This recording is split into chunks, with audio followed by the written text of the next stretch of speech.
Hello friends, welcome to Zydex. Today we are here to talk about Zydex patented 100% reactive organosilane chemical.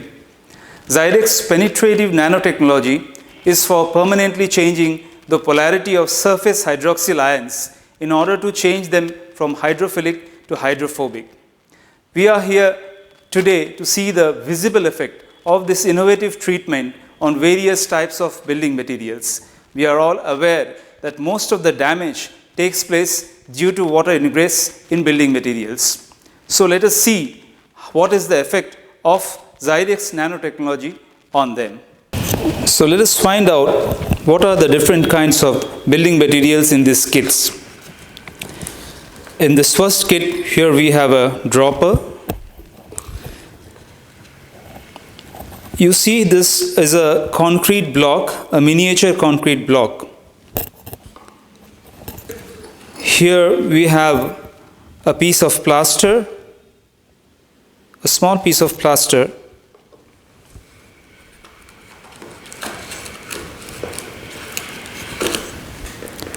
We also have a small piece of brick here. This is a miniature brick. Apart from this, we also have various types of soils which we have treated with our technology. This is a yellow soil. Here is a sample of black soil. And here we have ordinary sand. Apart from this, another type of popular building material which is finding its place in the construction industry are the fly ash bricks, also known as AAC blocks. Here we have a miniature sample of AAC block. These samples are half treated with organosilane chemical and half untreated. As it is a penetrative and reactive technology, you would see visually it's very difficult to find out which area has been treated with the chemical and which is not. We will carry out a drop test. Here we have some ordinary drinking water with us, and we will put a small drop on these building materials in order to find out which side of these materials has been treated. As we put this drop on this brick surface, you would see this is what you would normally expect, that the water gets absorbed inside the brick. While we do it on the other side, you would see that the water droplet is not only not penetrating inside, but it is running off from the surface. Now let us do the same thing with the plaster block. We put a few drops on one side of the plaster. Now let us try to do this on the other side. As you see, there is no water absorption on this side. Now let us again do the same thing with the fly ash brick. You see the water getting absorbed. Now we shall do it on the opposite side. You can visualize the difference between a treated and an untreated surface. Here we have a small concrete block. Let us presume that it's raining and the block is going to completely get drenched with water. We'll try to dip it inside the water and let us see what happens.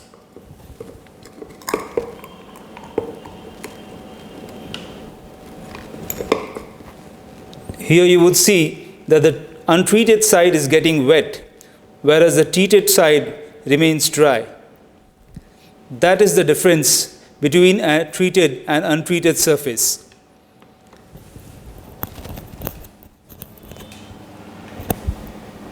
Now we will take out samples of these treated soil.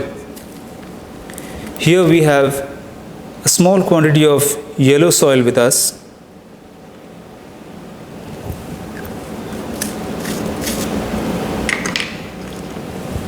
We have some quantity of black cotton soil. this soil is supposed to be highly water absorbing.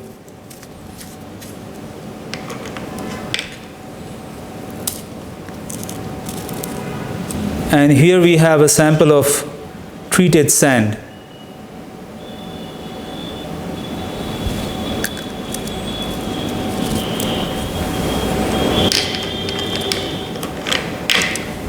Let's make a small indentation on the surface so that it can contain and absorb water. Now let us see what is the effect on these soils when it comes in contact with water. As you can see on this yellow soil, we have kept a small drop of water on top of this. Here is the black cotton soil.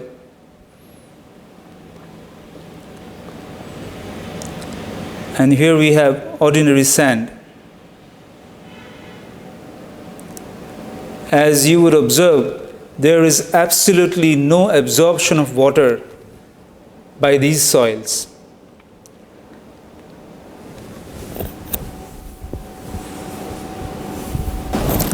After the soil test, here we have a real life-size brick with us. You would see that there's a grooving in the middle of the brick. One side of the brick we have treated with our organosilane nanotechnology, and another side is left untreated. Now we would do a time test on this sample and would see how capillary rise of water affects on this particular brick. We would make a pool of water in front of the brick and allow it some time and observe what are the changes that are taking place.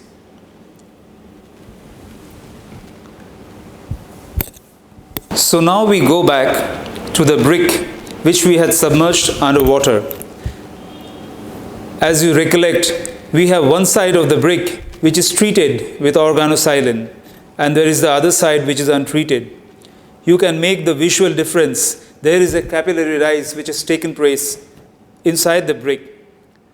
On the treated surface, we see no capillary rise taking place. This is what exactly happens in our houses during monsoon or for some other reasons. When the water table rises up, we see a rising dampness on the walls. A treated surface ensures that the water in its liquid form is not able to rise on a treated building material. As you have seen the effect of organosilane treatment on various building materials, what comes to our mind next is where should we use it? So let us understand where we should use this nanotechnology in order to protect our structures. First, let's talk about above ground structures. Most of the area which sees exposure to water is the vertical walls, and we have to protect our vertical walls from water seepage and water dampness ingressing inside. We have our terrace, which is another area which observes not only direct exposure to water, but it also sees standing water during heavy rains. That is one area which can be treated with this chemical. We have inside the building, we have sunkens, we have the wet areas, which is the toilets and bathrooms. We have our verticals outside the structure, some podiums. Those are the areas which directly sees water. Below ground, if we go, there are various areas which experiences water. At the foundation soil, from the blind side, we would, as we have seen, that there is capillary rise of water takes place through the soil. So the foundation soil can be treated with this technology. The footings, whether it is isolation footing or pile type structure or a raft foundation, it can be treated from all the external sides, which is going to see direct experience of water. We have the retaining walls, we have the basement sides, where even waterproof soil can be used for backfilling. This nanotechnology can be used to protect a building, to make it completely water insulate from 360 degrees. After doing this treatment, we can always do the conventional application of paints or waterproofing technologies, membrane technologies for further protection. But this ensures that you have a substrate which is completely non-water absorbing, and by stopping water ingress into the structure, we are tremendously deaccelerating the aging of the concrete structure. Thank you so much. Thank you for being with us.